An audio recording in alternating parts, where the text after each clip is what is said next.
ಕಾಶ್ಮೀರದ ಪಹಲ್ಗಾಮ್ನಲ್ಲಿ ನಡೆದಂತಹ ಉಗ್ರರ ದಾಳಿ ಪ್ರಕರಣ ವಿಚಾರಕ್ಕೆ ಸಂಬಂಧಪಟ್ಟಂತೆ ನೋಡಿ, ಈ ದಾಳಿ ನಡೆಯುವ ಸುಮಾರು ಒಂದು ವಾರದ ಮುನ್ನವೇ ಕಾಶ್ಮೀರವನ್ನ ತಲುಪಿದ್ರು ಎಂಬ ಮಾಹಿತಿ ಲಭ್ಯವಾಗಿದೆ ಉಗ್ರರು. ದಾಳಿ ನಡೆಯೋದಕ್ಕೂ ಮುನ್ನ ಒಂದು ವಾರವೇ ಉಗ್ರರು ಅಲ್ಲಿಗೆ ಬಂದು ತಂಗಿದ್ರು ಅನ್ನೋದರ ಕುರಿತಾಗಿ ಈಗ ಮಾಹಿತಿ ಸಿಗ್ತಾ ಇದೆ.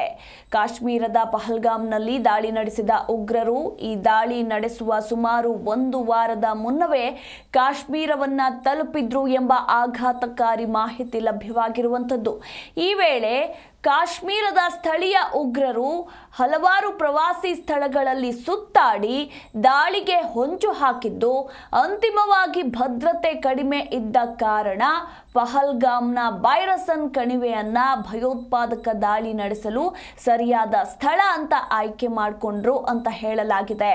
ಇದಕ್ಕೂ ಮುನ್ನ ಭಯೋತ್ಪಾದಕರು ಪಹಲ್ಗಾಮ್ನ ಎಲ್ಲಾ ಪ್ರಮುಖ ಪ್ರವಾಸಿ ತಾಣಗಳಾದ ಅರು ಕಣಿವೆ, ಬೇತಾಬ್ ಕಣಿವೆ ಮತ್ತು ಬೈರಸನ್ಗಳನ್ನ ವೀಕ್ಷಿಸಿದ್ರು ಅಂತ ಹೇಳಲಾಗಿದ್ದು, ಇಬ್ಬರು ಸ್ಥಳೀಯ ಭಯೋತ್ಪಾದಕರು ದಾಳಿಗೆ ಸ್ಥಳಗಳನ್ನ ಹುಡುಕಾಡಿದ್ದಾರೆ. ಉಳಿದ 5 ಪಾಕ್ ಉಗ್ರರು ನಂತರ ಬಂದು ಕೂಡಿಕೊಂಡಿದ್ದಾರೆ ಎನ್ನಲಾಗಿದೆ.